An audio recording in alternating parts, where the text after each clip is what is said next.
Bismillahirrahmanirrahim. Assalamualaikum warahmatullahi wabarakatuh. Rekan-rekan sekalian di kelas filsafat ilmu, baik kelas GH atau I. Jadi ini dirapel. Terima kasih, kita berjumpa kembali di dalam kelas kita. Sebagaimana yang pernah saya beritakan sebelumnya, saya ada di Johannesburg ini ya. Jadi ini di sini masih pagi. Nah, ini sih kelihatan tidak Afrikanya ya.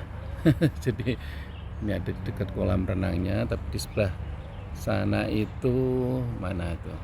Nah, itu ada pintu kecil sana itu. Nah, ini. Nah, itu ada zoo ya, ada kebun binatang kecil, small zoo. Tapi tidak ada singanya ya. Jadi saya tetap usahakan untuk bisa memberikan pembelajaran pada Anda sekalian masih berkutat dengan topik yang ini ya, filosofi and Arab knowledge ya. Jadi filsafat dan ilmu pengetahuan Arab ya. Di dalam pertemuan yang sebelumnya kita sudah membahas ya sedikit tentang pengantarnya ya, yang ada di sini. Jadi dipahami ada dua macam ilmu ya, atau ilmu pengetahuan Arab itu, ilmu Arab dan ilmu non Arab ya, atau ilmu lama. Nah, apa definisinya dari dua itu? Semoga masih bisa diingat ya, direview kembali. Saya kira juga saya membuat video untuk kelas H sama I kalau nggak salah ya, cuman kelas G waktu itu masih kita bisa tatap muka. Jadi nanti saya juga share linknya untuk biar bisa saksikan ya, ditonton di dalam video teaching saya. Nah, berkenaan dengan pengantar dua model ilmu Arab itu ya, ilmu Arab dan ilmu non Arab atau ilmu lama ya, itu ada 4 elemen penting. Yang 2 sudah kita pelajari ya, 1 dan 2 sudah kita pelajari, yakni tentang bahasa ya, dan betapa bahasa itu menjadi elemen yang penting ya di dalam keilmuan itu. Nah, terutama kalau kita sudah berbicara filsafat, nah inilah nanti yang ada di di elemen yang ketiga dan keempat ya. Jadi di elemen yang pertama tentang bahasa Arab itu, bagaimana dia menjadi kebanggaan orang Arab gitu ya. Kemudian mengapa dia bisa menjadi bahasa internasional ya, bagaimana dengan kesejarahannya ya, semoga masih bisa diingat itu. Nah, di poin yang ketiga dan keempat ya, pada pertemuan kita di pagi ini, jadi kita anggap sebagai pertemuan ke-10 ya, setelah UTS itu. Nah, di poin yang ketiga dan keempat ini ya, jadi kita masih, sebentar saya change colornya dulu. Jadi masih membahas tentang bahasa ya, di poin yang ketiga dan keempat, yang berkenaan dengan gramatikalnya ya. Jadi mengapa bahasa itu penting, seberapa pengaruh bahasa itu terhadap peradaban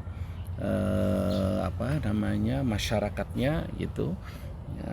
Itu tentu perlu dipahami dari the nature of the language itself ya. Jadi kealamiahan dari bahasa itu sendiri ya, in nature of the language ya. Jadi kealamiahan dari bahasa itu sendiri. Nah, ketika kita bicara bahasa ya, tentu yang paling utama di dalam bahasa itu adalah gramatika ya, atau grammar, atau dalam bahasa Indonesia itu tata bahasa ya, ilmu tata bahasa. Seolah-olah kalau kita melihat, waduh ini hanya mempelajari subjek, predikat, objek dan lain-lain gitu ya, ketika kita belajar tentang bahasa ya.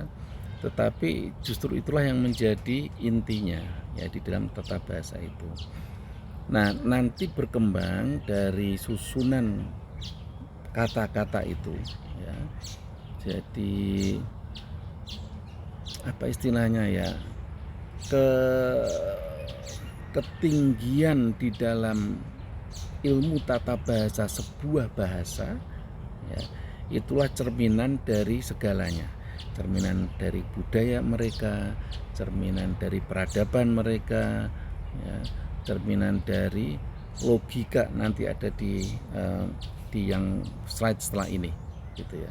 Jadi di logika. Jadi kalau bahasanya itu bagus, tata bahasanya bagus, tertata dengan baik, gitu ya, mempunyai struktur yang sangat mumpuni kalau dalam bahasa Jawa itu, maka komunitas itu, ya, atau kalau individu-individunya itu mempunyai logika yang sangat baik, gitu.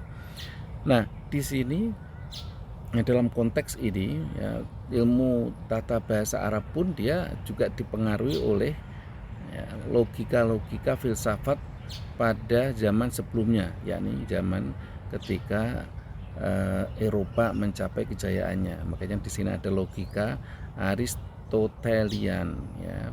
Berarti ini adalah hasil-hasil keilmuan filsafat Aristoteles.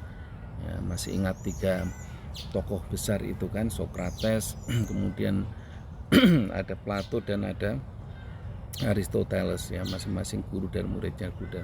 Nah, ini juga ada Plato, ini maaf ini salah tulis, ya. Misalnya Plato dan Neoplatonis, ya. Jadi orang-orang yang mengikuti pemikiran-pemikiran Plato.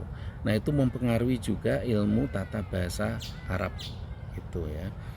Nah, kalau Anda bertanya, loh kok bisa Pak Arab bisa dipengaruhi oleh Barat, dalam konteks ini Eropa? Ilmu itu netral dan dia universal. Jadi sepanjang memang ilmu itu mempunyai rumpun yang sama, ya, seperti Anda nanti ketika belajar ilmu teori-teori komunikasi itu, ya hampir semuanya mesti dari para scholar-scholar Barat gitu. Nah, di dalam konteks keislamannya ini juga ada Ibnu Al-Muqaffa, ya.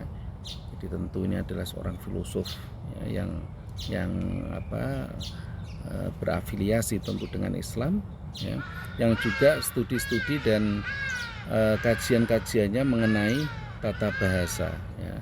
Anda bisa baca di sini Ibnu Al-Muqaffa yang pada awalnya akrab dengan ahli tata bahasa Halil, ya. Ini berarti salah satu ilmuwan yang lain, kemudian dapat diakses oleh para diakses yang ada di Pahlavi. Pahlavi ini daerah di Iran, ya.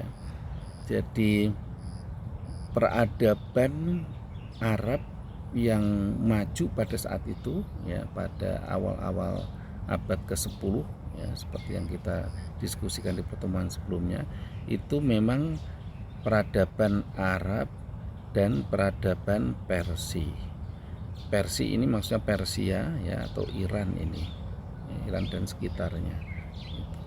Jadi Persia itu sebenarnya tetap berbeda dengan Arab, bahasanya pun berbeda, bahasa Persia, ya, sementara Arab bahasanya Arab, seperti itu. Tapi ini dua peradaban yang sangat masyhur gitu, ya. Nah, tentu karena apa, ya? Di antara salah satunya karena memang bahasanya gitu, ya. Di bahasa itu kemudian sekali lagi saya ulangi mempengaruhi segala sendi kehidupan, ya. Budaya dia, karakteristik dia, komunitasnya gitu, ya. Jadi semuanya. Nah, lebih jauh kalau misalkan kita agak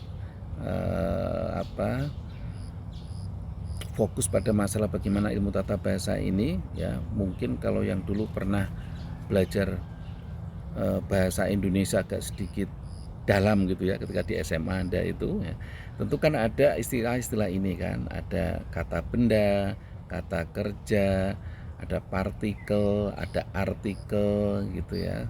Jadi sama juga di bahasa kita, ya. Tetapi yang membuat kompleks biasanya semakin bahasa itu tinggi, ya, maka dia mempunyai bagian-bagian di dalam tata bahasa. Maksud saya itu ini noun, verb, partikel, adverb, adjektif dan lain-lain itu semakin kompleks, ya. Saya berikan sebuah contoh saja dalam konteks verb, ya, atau kata benda ini, maaf kata kerja, ya. Saya bandingkan dengan Inggris saja, ya, karena saya pernah belajar bahasa Inggris, S1 saya bahasa Inggris. jadi dibandingkan dengan bahasa Indonesia ya, kalau kita kata makan itu kan kata kerja ya, saya sedang makan, saya mau makan, saya telah makan gitu ya. Tapi intinya kan hanya makan. Jadi apakah makan itu sudah yang lalu atau sekarang atau nanti gitu ya, makan, tapi kata-katanya tetap sama, kata kerjanya tetap makan. Sementara kalau di dalam bahasa Inggris ya, dia berbeda, sama-sama artinya makan. Kalau saya sedang makan ya, I am eating, ada ing di sini ya, artinya saya sedang makan. So I'm eating, artinya saya sedang makan yang saat ini, bukan makan yang kemarin atau yang barusan gitu ya, yang sudah berlalu. Kalau saya mengatakan saya sudah makan ya, sudah berlalu, artinya I already ate ya.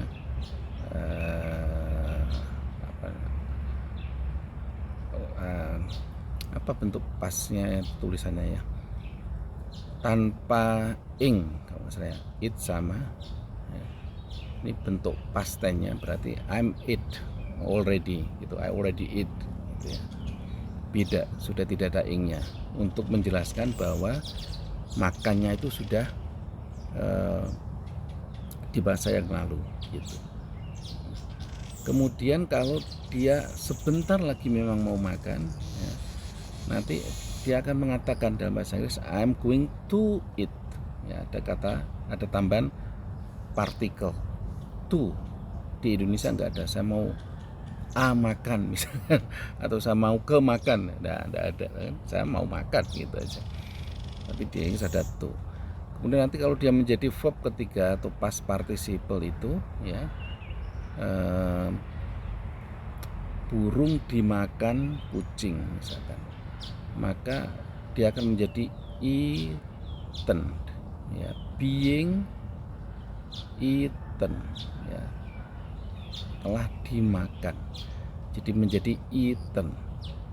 Jadi berubah-berubah, jadi ada eat, ada ate, ada to eat, ada eaten. Artinya semuanya itu adalah makan, tetapi tulisannya berbeda. Itulah maksud saya ya. Oke, itu sebagai pengayaan betapa bahasa itu di dalam strukturnya, di dalam ilmu tata bahasanya itu, grammarnya ya, gramatika ini dia mempunyai kompleksitas tersendiri. Intinya semakin kompleks ya, semakin susah bahasa itu sebenarnya dia mempunyai ketinggian nilai yang jauh dibanding yang hanya sederhana gitu ya. Saya tidak underestimate bahasa Indonesia kita itu rendah gitu ya, tapi secara keilmuan ya faktanya seperti itu gitu. Oke, saya kira cukup yang untuk poin ketiga ya. Jadi gramatika di dalam tata bahasa ya, keilmuan ilmu Arab ya. Jadi bukan ilmu yang non Arab, ini masih kita membahas ilmu yang Arab ya, ilmu yang bagian yang pertama itu penting. Oke. Yang keempat ya, kalau Anda punya pertanyaan boleh disimpan, sudah dicatat kira-kira ya. Nah, saya akan minta pada Anda setelah UTS ini, topik-topik pembahasan kita ini memang agak sedikit berat, jadi Anda harus membawa, kalau menonton video teaching saya juga Anda harus membawa buku catatan ya, dan pen untuk menulis hal-hal mana yang masih Anda belum pahami, Anda nanti boleh tanyakan gitu. Oke, now let's go to point 4. Poin yang keempat, yang di poin keempat ini juga masih sama, kita membicarakan tentang ilmu tata bahasanya ya.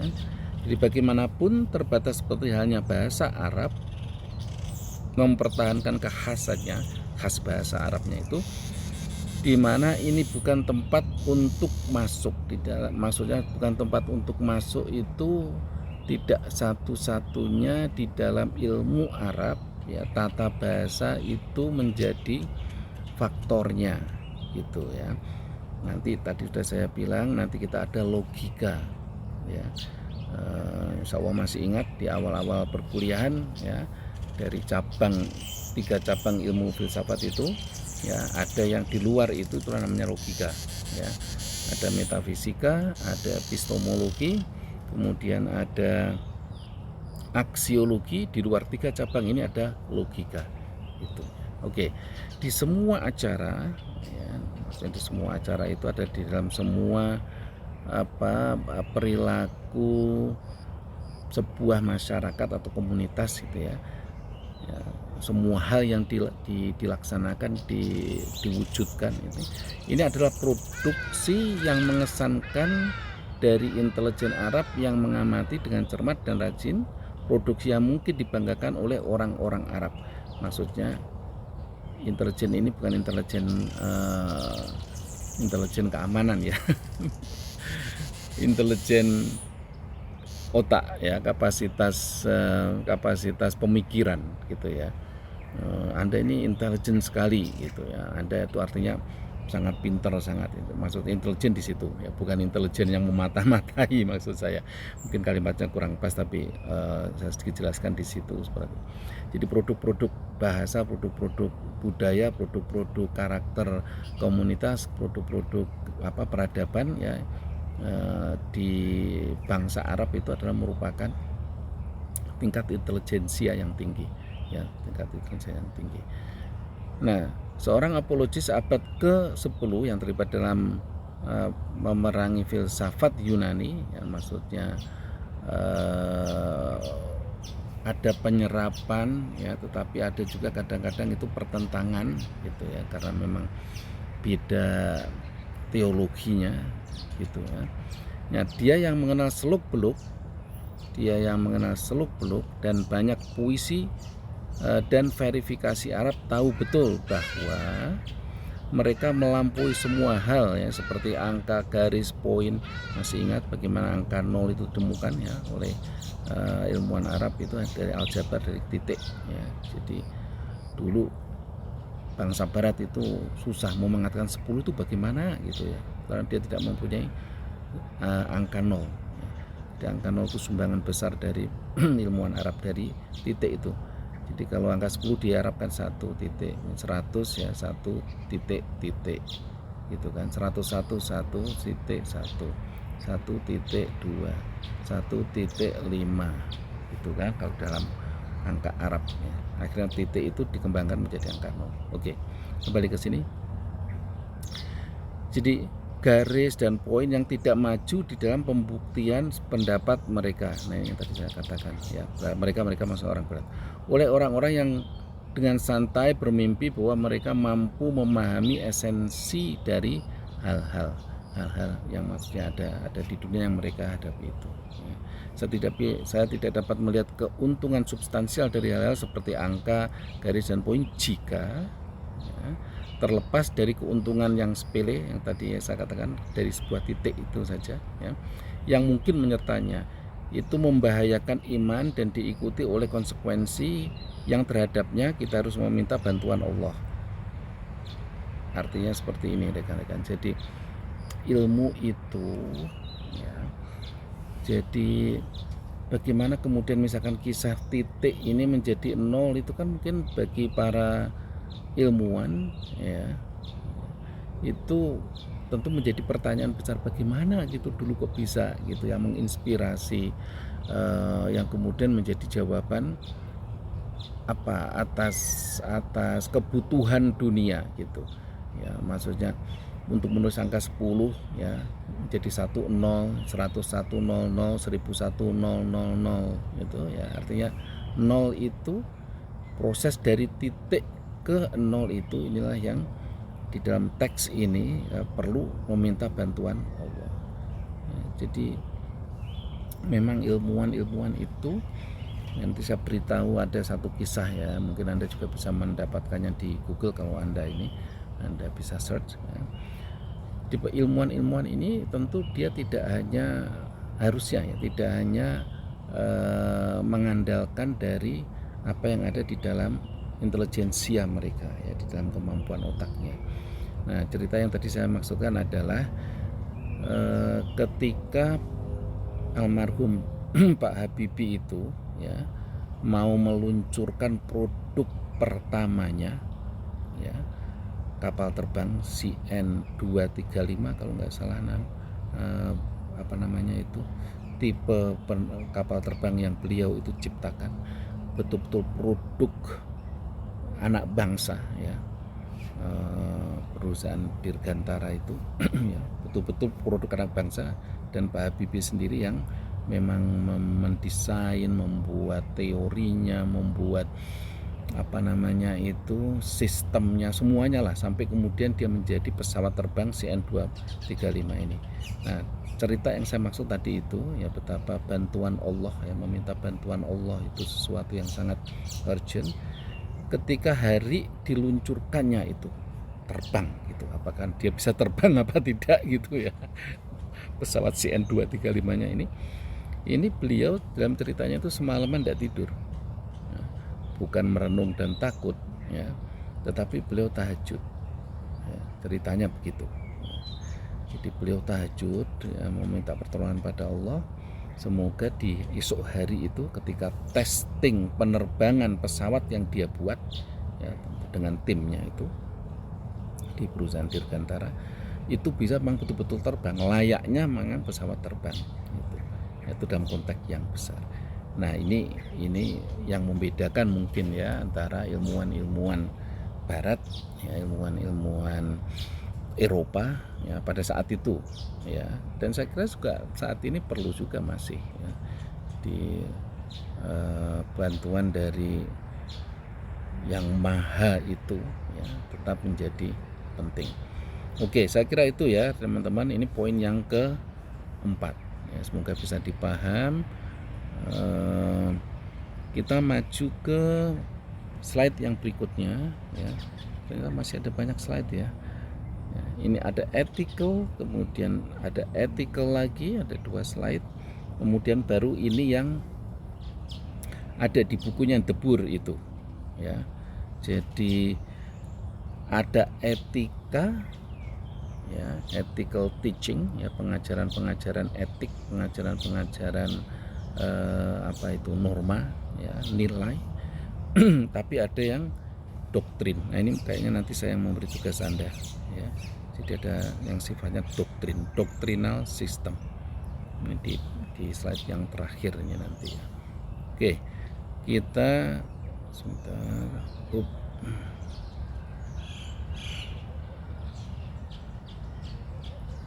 What happened? Ya, bisa kembali ke sana. Alright, okay. Now we move to, kita bergerak maju ke ethical ya. Jadi sedikit saya urutkan kembali di dalam filsafat dan ilmu Arab ya, ada 2, ilmu Arab dan ilmu non Arab atau ilmu lama. Yang termasuk ilmu Arab itu adalah tata bahasa gitu ya, bahasa, etika, apalagi itu perlu diingatlah Anda. Kemudian yang termasuk ilmu pengetahuan alam ya. Kemudian yang ilmu non Arab ya, itulah yang nanti lebih ke science gitu ya. Bukan berarti kemudian yang Arab itu tidak ada sainsnya, sudah saya jelaskan itu kan, karena ada kedokteran misalkan, itu termasuk dari bagian ilmu Arab. Nah, kemudian yang esensi dari ilmu Arab itu yang pertama tentu bahasa, yang kedua adalah ini ya, ethical teaching. Jadi pengajaran etika. Saya sudah juga ingat ketika saya memberitahu Anda betapa misalkan teman-teman yang pernah di pesantren itu ya, selain belajar bahasa, nahwu, shorof, lugot, itu juga belajar tentang etika. Nah, itulah yang saya sampaikan, apa judul bukunya itu, Ta'alim Muta'alim kalau nggak salah itu ya. Nah, itu adalah buku atau kitab yang mempelajari ya tentang bagaimana itu etika. Nah, coba kita lihat pada konteks yang ini. Muslim yang percaya ya, kita akan selalu banyak mengafiliasikan di dalam konteks ini keislaman ya, karena kita mempelajari filsafat Arab. Muslim yang percaya sejauh kebiasaan tidak mempertahankan kekuasaannya atas dirinya, artinya itu terlalu ujub ya, terlalu bangga pada diri sendiri ya. Jadi Muslim yang percaya tidak ujub, maksudnya begitulah. Pada awalnya tentu memiliki firman Allah dan telah mengikuti firman Allah dan teladan nabinya ya, sebagai aturan perilaku dan pendapatnya. Oke, poinnya di sini. Jadi ketika orang itu tidak ujub ya, tidak sombong ya, tidak ria, tidak bangga diri gitu ya, maka dia sejatinya adalah pengikut firman Allah dan nabinya ya, tentang apa? Tentang perilakunya ya. Jadi tentang perbuatan sehari-hari, tentang pendapat, kalau dia menjadi seorang pengamat lah, atau peneliti kah, atau ya yang sering dimintai pendapat lah gitu ya. Jadi filosof Arab itu luar biasa tawadhu'nya gitu ya.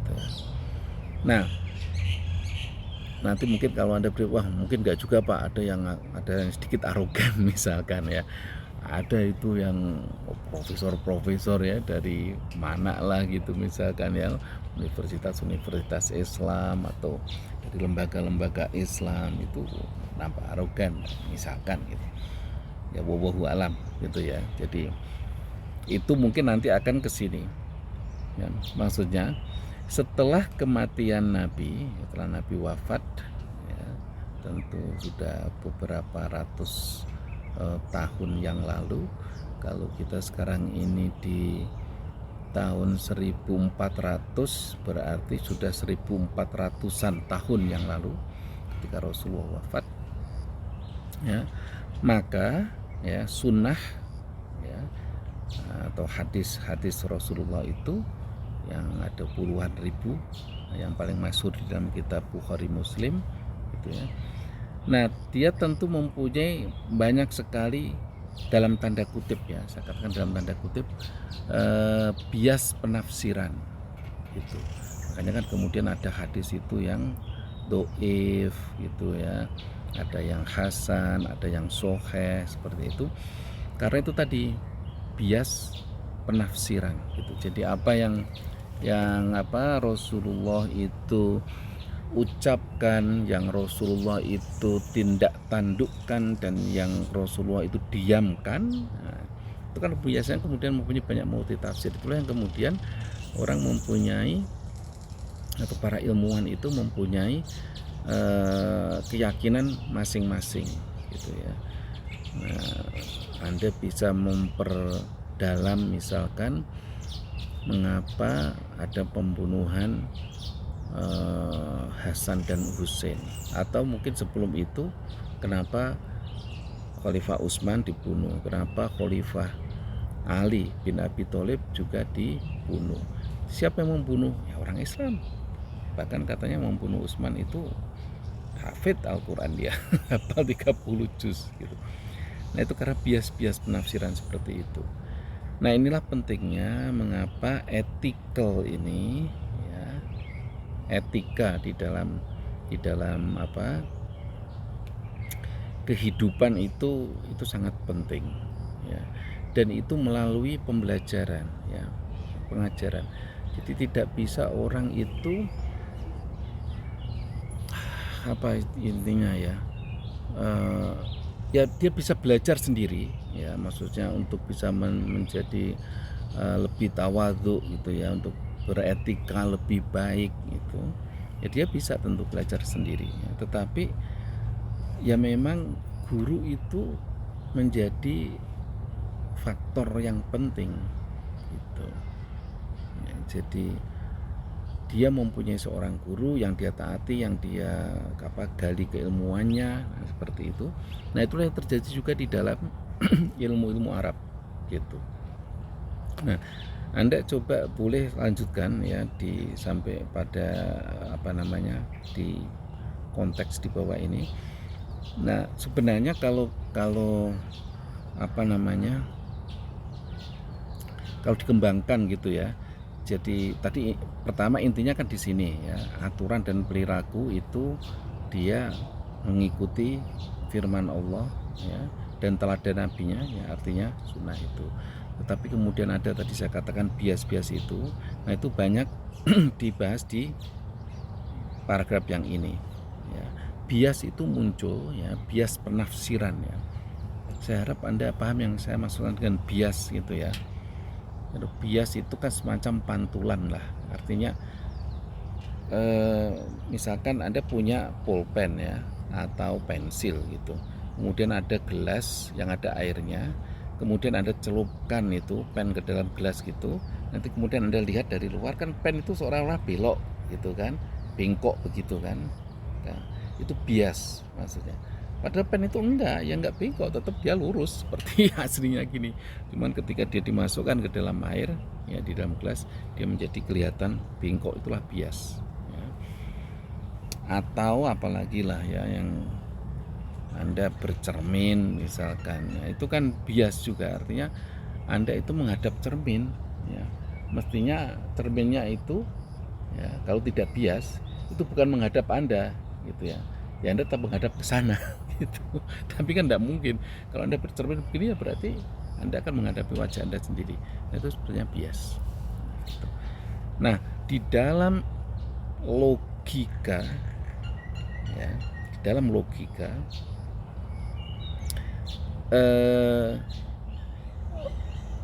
ada istilah ini ya, kias.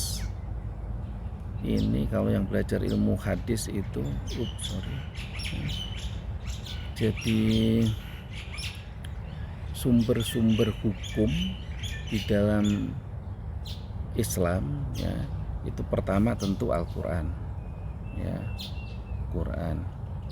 Yang kedua hadis ya atau sunnah.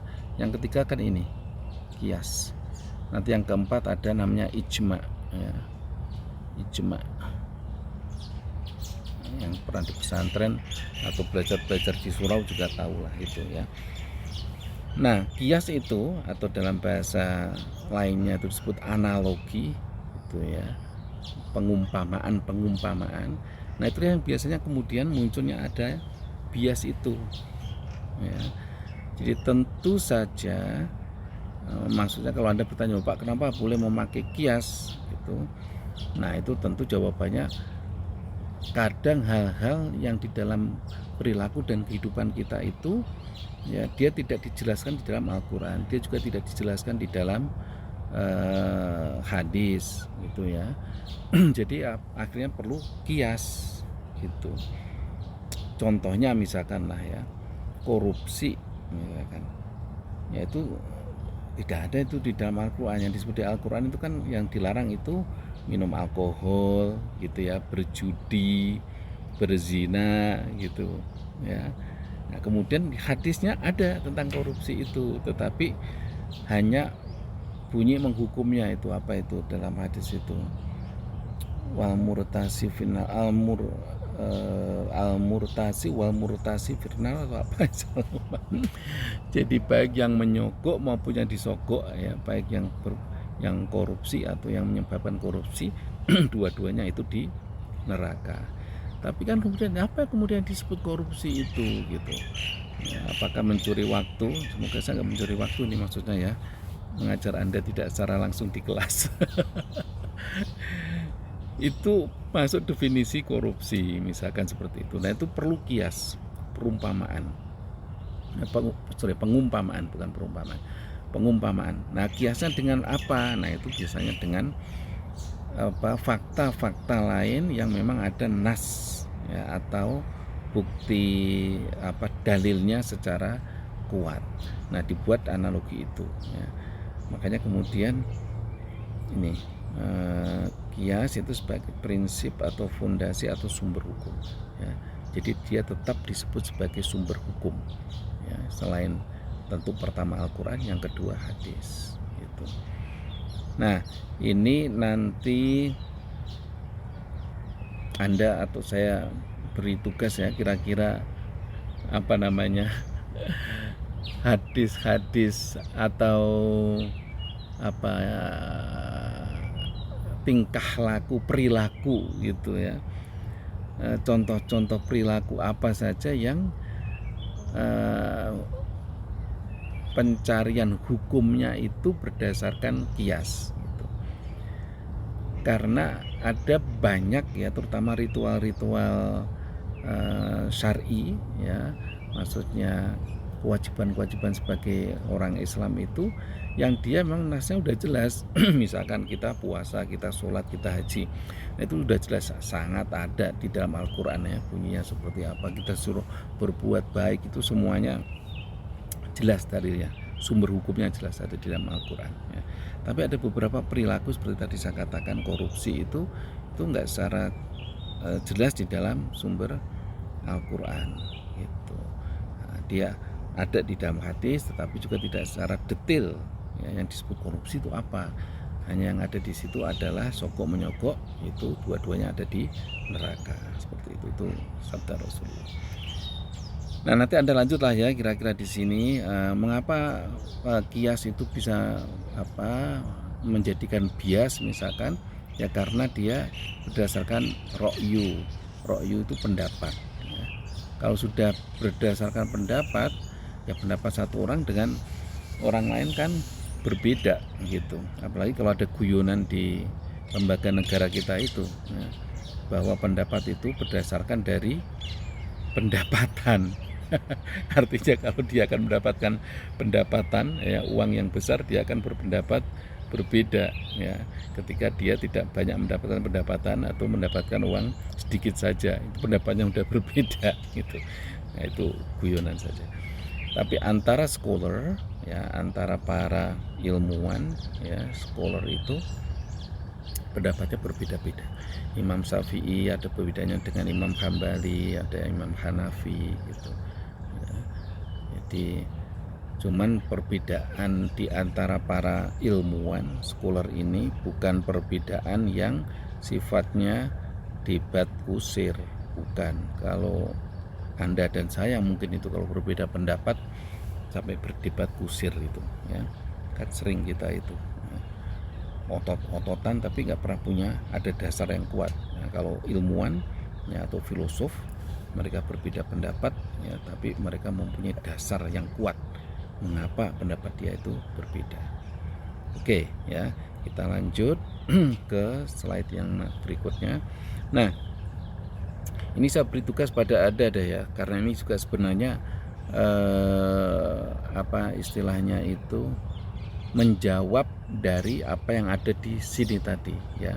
Mengapa ada bias ya, mengapa ada perbedaan pendapat ya, yang kemudian dicarinya di dalam apa yang biasa terjadi di dalam pencarian sumber hukum di kias. Nah, seperti itu. Nah, itu di sini ini ada beberapa ini ya, ada baca ini penjelasan juga ro'yunya tadi itu ya, pendapatnya itu sebenarnya apa gitu ya. Jadi pendapat para scholar, para filosof itu seperti apa di situ. Nah, kemudian ini dalam bahasa Inggris ya, biasanya yang banyak bias itu ya, itu adalah masalah fikih. Kita tidak usah perdebatkan lagi itu kenapa kemudian ada perbedaan sekta-sekta itu ya, sekte-sekte di dalam Islam itu ya, maksudnya ada Sunni, ada Syiah, ada Alawi, ada apalagi itu yang di Asia Tengah itu. Nah, itu karena tadi itu, karena kias ya, karena ada ro'yu, karena ada pendapat-pendapatnya, perbedaan-perbedaan pendapat yang dikeluarkan oleh ulama-ulama, filosof-filosof yang mereka ikuti. Mengapa Sunni? Karena dia mengikuti imam ini gitulah ya, Imam Syafi'i misalnya. Oh, kenapa dia Syi'i atau Syiah? Dia mengikuti Imam Ali dan lain-lain lah. Kita tidak mau memperuncing ke arah sana. Nah, ini hanya mengapa terjadi bias. Nah, ini ada 5 hal ini ya. Maksudnya perilaku-perilaku inilah yang sering menimbulkan bias gitu.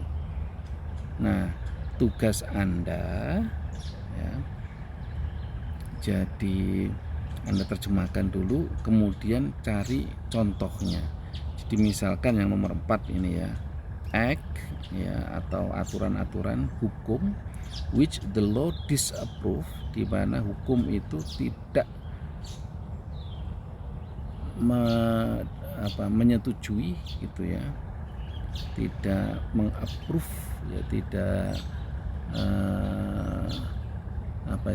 tidak menerima ya, but ya, tetapi does not hold, ini fikir, tetapi tidak berkonsekuensi pada punishable, pada hukuman gitu ya. Itu biasanya kan hukum makruh gitu ya. Jadi hal-hal yang sifatnya itu makruh ya, itu sebenarnya hukum tidak maksudnya menghalalkan maupun mengharamkan gitu ya, tapi juga tidak diperintahkan gitu. Nah, Anda cari contohnya apa hal yang bersifat makruh itu, seperti itulah ya. Nomor 1 juga seperti apa, nomor 2 seperti apa gitu ya.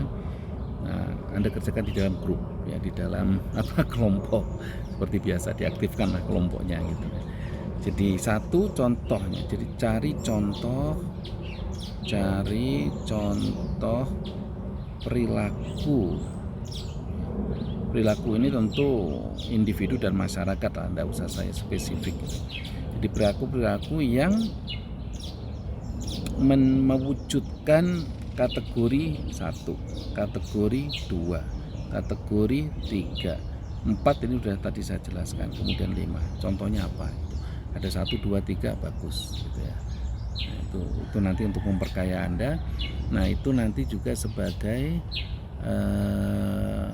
pengayaan di dalam filsafat keilmuan Arab. Jadi kemudian ketika kita paham mengapa itu terjadi perbedaan, mengapa itu terjadi konflik, misalkan sampai ke dalam konflik. Nah, itu Anda memahaminya sebagai sebuah karena adanya bias gitu. Jangan sampai kemudian mati-matian gitu.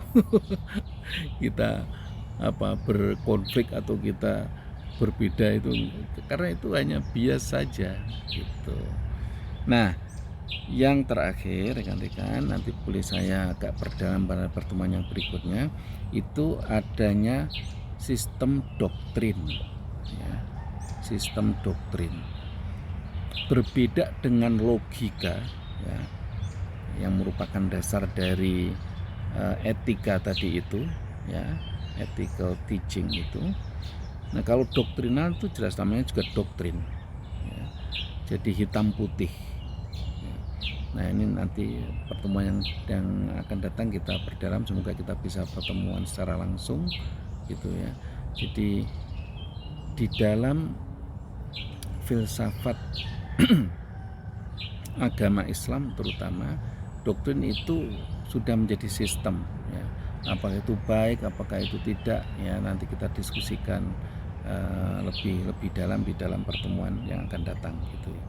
Banyak sekali ya, saya kira tidak hanya Islam, hampir semua agama-agama termasuk agama bumi ya, Hindu, Buddha, Konghucu itu bukan agama langit ya, bukan agama yang diturunkan oleh Allah ya, itu mempunyai sistem ini ya, sistem doktrin. Jadi secara umum saya boleh mengatakan semua agama dia mempunyai sistem doktrin gitu. Nah, kalau sudah sistem doktrin biasanya agak mengesampingkan logika gitu. Kan pernah saya sampaikan juga ya di pertemuan-pertemuan awal itu, ketika kita berbicara ketauhidan misalkan ya, bahwa sebagai seorang Islam kita harus percaya pada Allah ya, Allah itu wujud ya, Allah itu ada. Nah, itu doktrin dan harus diterima gitu. Kalau Anda bertanya kalau Allah ada itu di mana? Gitu. Kalau misalkan pen ada ya, ini Pak Wahid megang pen ya. Saya ada ya, saya ada karena saya wujud ya, ada saya, ada mata, ada hidung, ada ada fisiknya. Tapi kalau Allah itu ada, Allah itu di mana misalkan? Nah, itu Anda misalkan melogika itu, nah itu dikesampingkan yang semacam itu. Jadi kita wajib percaya bahwa Allah itu ada ya, karena ada sistem doktrin ini. Oke, itu sebagai pengantar saja pendek. Pertemuan yang akan datang kita akan bahas secara mendalamnya tentang sistem doktrin ini ya di dalam ilmu Arab. Saya kira demikian ya rekan-rekan, agak sedikit panjang. Semoga Anda tidak ngantuk-ngantuk ya ketika menonton video teaching saya ini. Kita akhiri bersama dengan bacaan hamdalah. Alhamdulillahirabbil alamin. Assalamualaikum warahmatullahi wabarakatuh.